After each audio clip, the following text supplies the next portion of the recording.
Paano nga ba makakuha ng NBI clearance?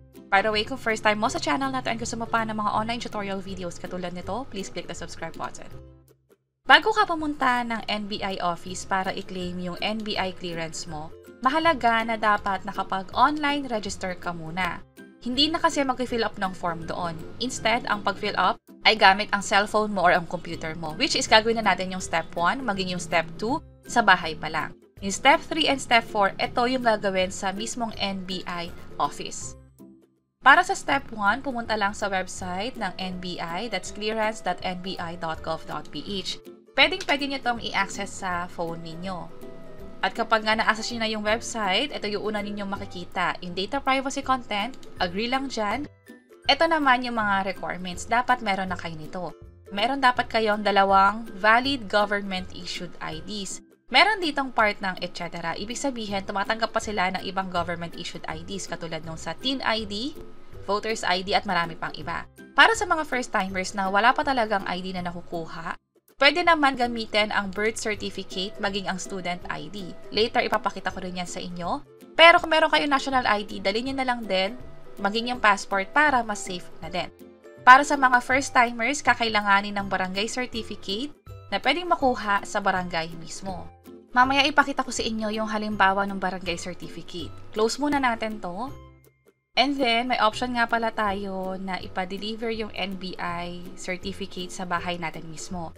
May mga pagkakataon kasi na pag pumunta ka doon sa NBI office, hindi mo agad makukuha yung NBI clearance. Pwedeng pabalikin ka pa nila kapag may hit yung record mo. Close natin to. Mula dito, ang gagawin natin, mag-register muna tayo. Sa question na do you have NBI clearance issued from 2014 to present? Kung meron pero hindi mo alam yung NBI ID number mo, mas maganda na i-click mo na lang tong no. And then, fill upan lang to. Una yung gender, yung civil status, and then yung birthday. Maging iba pang mga information dito. So, nalagyan ko na siya. Ito na yung name. Andito na rin yung phone number. Magkakaroon ng checkmark dito kung valid yung phone number maging yung email address na pin-provide. Dapat active ito kasi magpapadala ng OTP sa phone number na to. Also, dapat active rin yung email para makareceive nga naman ng mga email na ipapadala ng NBI. Yung password, twice siyang i-enter. So, kapag nakompleto lahat ng hinihingi dito, pwede na tayo mag-proceed. I-click lang tong read, yung sa terms and conditions, and then click ko lang tong I agree. Kapag okay na, i-click na natin tong sign up. Check muna natin tong I'm not a robot. Click ko yung sign up. Password must have at least 1 uppercase. So, ulitin ko lang to. Click ko tong sign up. Hindi ulit nag-match yung password. So, dito ako nahihirapan. Hindi kasi nababasa. So, sana mag-proceed na. And then, sign up tayo. Hintayin nyo lang yung OTP na ma-receive niyo sa phone. I-enter lang yung code na yun dito. Ito nga pala yung halimbawa ng text na ma-receive niyo. 248951. Which is, i-enter ko lang siya dito.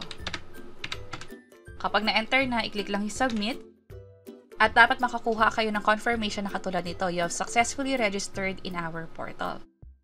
At dapat may redirect ko ulit sa website ng NBI. I-close lang ulit natin to. At yung email address na pinang-sign up natin kanina at yung password na nilagay dito, this time gagamitin na natin siya for sign in. Click ko tong sign in. Sa registration, hindi lahat ng info ay nakuha, katulad nung sa birthplace, citizenship, maging yung sa address. Kapag ganyan, i-fill upan muna natin tong form. May mga red asterisk dito, ibig sabihin yun yung mga required. Yung nickname, yung other name, hindi ito required. Obviously, wala silang asterisk. So, dapat kompletuhin lahat ng info na hinihingi na required. So, kompletuhin ko lang to. Pag nag-scroll down kayo, hihingin din yung family background. Kapag may husband na, ilagay dito or may asawa na, ilagay yung information dito. Maging yung sa educational attainment, kung nagkaroon na ba ng trabaho, sa other information. Kung wala naman, ilagay nyo lang ang not applicable or N/A. Kapag okay na, i-review lahat ng information. Kapag tama, i-click yung submit. Kapag hindi, i-close lang to at i-edit ulit yung form. Kapag okay na ulit, i-click lang tong submit na button. At mula dito, makikita na natin yung apply for clearance. Meron ding option na mag-edit na information. Para saan to?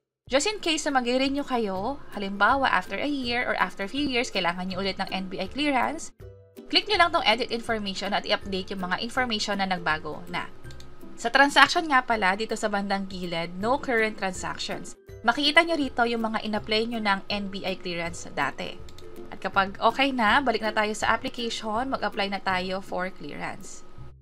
At tulad ng sabi ko kanina, andito yung iba pang valid ID na pwedeng ipakita sa NBI mismo. Meron ditong PhilHealth, meron ditong driver's license, pag-ibig ID, postal ID, at marami pang iba. Tinatanggap din dito ang school ID with current registration card ninyo. Pwede rin ang company ID pero for government employees lang. So, halimbawa, pili tayo ng isa dito, ilagay dito ang number, i-click na ang I agree. Meron tayong i-generate na reference number na siyang ipapakita natin doon sa NBI site. Ito yung magisilbing gate pass natin or hihingin ng NBI officer para nga naman ma-access yung record natin. Click ko tong close, mamili tayo ng NBI branch dito. Pwedeng yung pinakamalapit sa inyo o halimbawa may dadaanan kayo, pwedeng yun din naman. And since may dadaanan ako sa lugar na to, yun na lang din yung pupuntahan kong site. Pipiliin ko na lang din yung pinakamaaga, nasa sa inyo kung kailan kayo available. At kapag napili ko na nga yung NBI site, maging yung araw at oras na din, makikita sa bandang gilid yung amount. Pwede na tayong magbayad online. Pwedeng online banking, pwedeng cash payment sa mga Luwilier katulad ng Cebuana, Villarica at marami pang iba. Pwede rin naman yung gamit yung Visa or Mastercard, credit card, tinatanggap dito. Or kung meron kayong GCash, PayMaya, ShopeePay, pwede din. Halimbawa sa GCash, click natin tong proceed. And then, click tayo sa proceed to payment. Ito yung kabuuang babayaran natin. Ito na rin yung reference number na ipapakita natin doon sa NBI mismo. Tandaan na dapat magbayad muna tayo bago pumunta sa NBI. Click natin itong accept. At kung sakaling ma-log out kayo sa NBI, huwag mag-alala kasi pag pumunta kayo sa transactions section, andito yung reference number na dapat ninyong bayaran. At gamit ang GCash mobile app ninyo, pwede nang bayaran ito. Mag-login lang tayo. Close ko lang to. Diretso na sa bills. And then, government. Search dito ang NBI. Ito siya. Kumpletuhin lahat ng info, yung amount. Tandaan, for first timer, wala dapat bayaran. And then, reference number, i-enter lang din dito. And then, cellphone number. At maging yung email address. Kapag okay na, i-click lang tong next. I-double check kung tama yung amount, click natin tong next. At kapag okay na, i-tap itong confirm. Makakuha dapat kayo ng confirmation sa GCash and then yung sa NBI clearance ninyo from pending magiging paid status na dapat ito.